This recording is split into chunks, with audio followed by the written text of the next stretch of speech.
يطلع دخان من عنده زين. هو درك الله اكبر. कुरान मजीद की बेहुरमती करने वाले शख्स की दर्दनाक मौत रिकॉर्ड। अल्लाह अकबर। देखने वालों के रोंगटे खड़े हो गए। वीडियो मंजर आम पर आते ही वायरल हो गई। अस्सलाम वालेकुम नाजरीन। ईद उल अज़हा के रोज स्वीडन में मस्जिद के बाहर की जाने वाली बेहुरमती में मुलव्विस शख्स की ऐसी दर्दनाक मौत वाक़ई हुई है कि देखने वाले कानों को हाथ लगाने लगे। सबके लबों से इस्तिग़फ़ार की तस्बीह बुलंद होने लगी। बेशक अल्लाह ने कुरान पाक की हिफाजत का जिम्मा खुद लिया है और जो भी इसकी गुस्ताखी करना चाहेगा उस पर यकीनन अल्लाह ताला का सख्त अजाब नाजिल होगा, जैसा इस इराकी शख्स पर नाजिल हुआ जो कि इराक का रिहायशी था मगर इसका कोई मजहब नहीं था। ये खुद को किसी मजहब से भी मुंसलिक ना रखने वालों में से था। इस पर क्या अजाब नाजिल हुआ ये जानने के लिए वीडियो को आखिर तक जरूर देखिए। अगर चैनल पर नए हैं तो चैनल को सब्सक्राइब भी कीजिए ताकि नई आने वाली मालूमाती और सबक आमूज वीडियोस आप तक पहुंच सकें।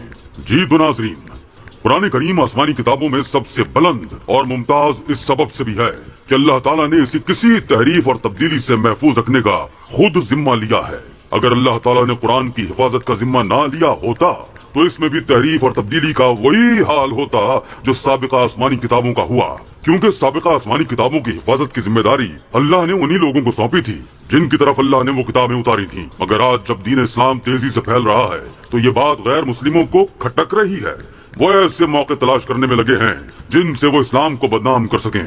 इसमें इनका छुपा हुआ मकसद फकत लोगों को इस्लाम से दूर करना और गुमराह करना है ताकि यहूदी और ईसाई इस्लाम की जानिब रागिब ना हो। इसी हवाले से स्वीडन में रहने वाला एक नौजवान जिसने बाकायदा अदालत से आजादी इजहार राय की इजाजत लेकर मस्जिद के बाहर कुरान मजीद को नजरे आतिश कर डाला, नऊज़ुबिल्लाह, इस वाक़े ने दुनिया भर के मुसलमानों को मुश्तइल कर दिया।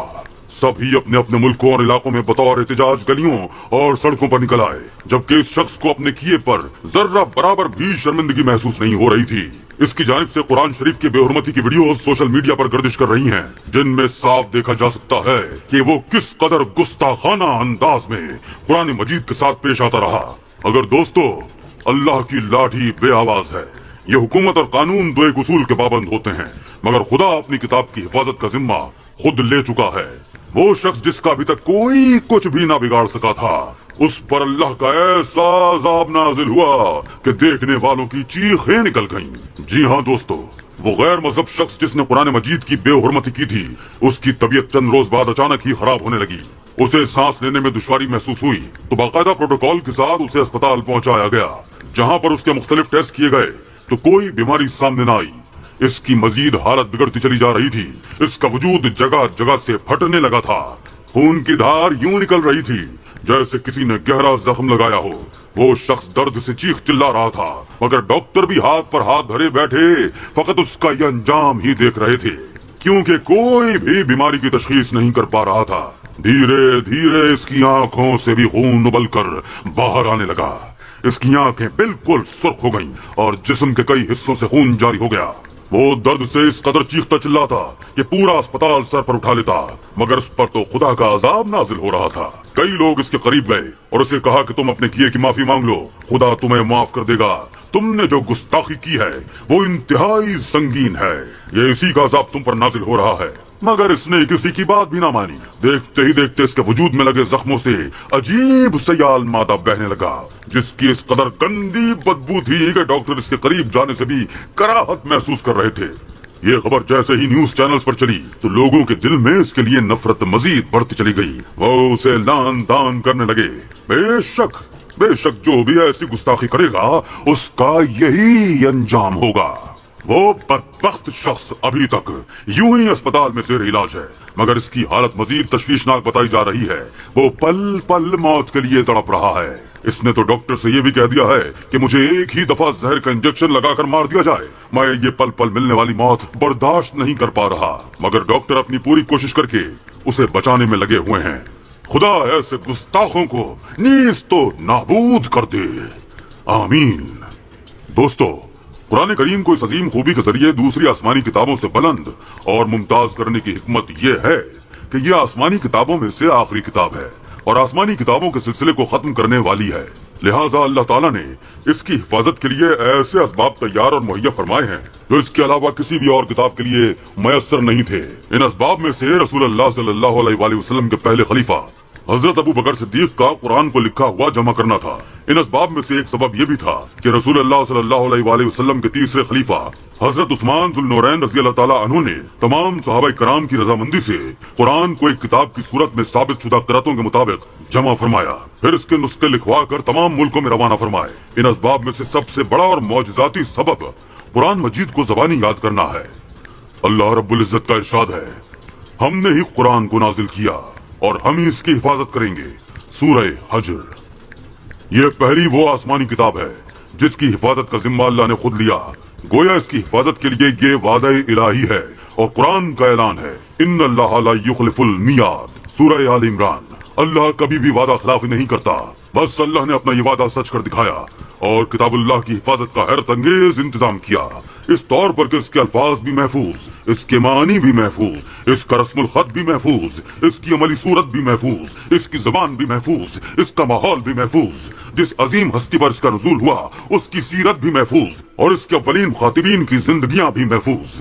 غرض یہ کہ اللہ رب العزت نے اس کی حفاظت کے لیے جتنے اسباب و وسائل اور طریقے ہو سکتے تھے سب اختیار کیے، اور یوں یہ مقدس اور پاکیزہ کتاب ہر لحاظ اور ہر جانب سے مکمل محفوظ ہو گئی۔ الحمدللہ آج 1400 سے زائد سال گزرنے کے بعد بھی اس میں رتی برابر بھی تغیر و تبدل نہ ہو سکا۔ لاکھ کوششیں کی گئیں مگر کوئی ایک کوشش بھی کامیاب اور کارگر ثابت نہ ہو سکی اور نہ ہی قیامت تک ہو سکتی ہے۔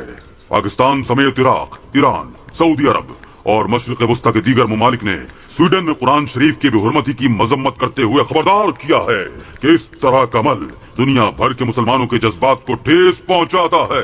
بدھ کو سویڈن کے دارالحکومت اسٹاک ہوم کی مرکزی مسجد کے باہر احتجاج کرنے والے 37 سالہ عراقی نژاد سویڈش شہری سلوان مومیکا نے پولیس سے قرآن شریف کو نظر آتش کرنے کی اجازت مانگی تھی۔ احتجاج سے پہلے مومیکا نے نیوز ایجنسی ٹی ٹی کو بتایا کہ وہ اس عمل سے آزادی اظہار کی اہمیت کو اجاگر کرنا چاہتا ہے۔ سویڈن کے دارالحکومت اسٹاک ہوم میں ایک شخص کی جانب سے قرآن شریف کے نسخے کو نظر آتش کرنے کے واقعے کی پاکستان اور ترکی سمیت متعدد مسلم ممالک نے شدید مذمت کی ہے۔ بدھ کو اسٹاک ہوم کی مرکزی مسجد کے باہر ایک شخص کی جانب سے قرآن شریف کے نسخے کو نظر آتش کیا گیا۔ قرآن مجید جلانے کے واقعے میں ایک عراقی نژاد شخص ملوث ہے جس نے اس مظاہرے کے لیے عدالت سے باقاعدہ اجازت لی تھی۔ اس واقعے پر جہاں مراکش اور اردن نے احتجاجاً اسٹاک ہوم سے اپنے سفیر واپس بلا لیے ہیں، وہیں جمعرات کے روز عراق کے دارالحکومت بغداد میں واقع سویڈن کے سفارت خانے کے کمپاؤنڈ میں مشتعل مظاہرین بھی داخل ہوئے۔ سوشل میڈیا پر شیئر کی جانے والی ویڈیوز میں درجنوں مظاہرین کو بغداد میں موجود سویڈن کے سفارت خانے کے کمپاؤنڈ میں گھومتے دیکھا جا سکتا ہے۔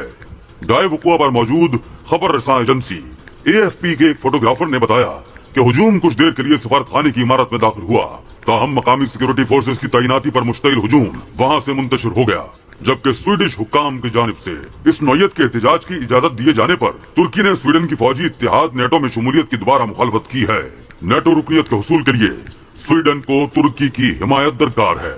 رواں سال جنوری کے دوران بھی سویڈن میں قرآن شریف نظر آتش کیے جانے پر مسلم ممالک نے شدید رد عمل دیا تھا، مگر افسوس صد افسوس یہ احمق لوگ ایسا کر کے فقط اپنی آخرت ہی خراب کر رہے ہیں۔ اللہ اکبر۔ یہ دنیا یاد رکھے کہ قیامت تک قرآن شریف کو اس دنیا کا کوئی بھی انسان کوئی نقصان نہیں پہنچا سکتا۔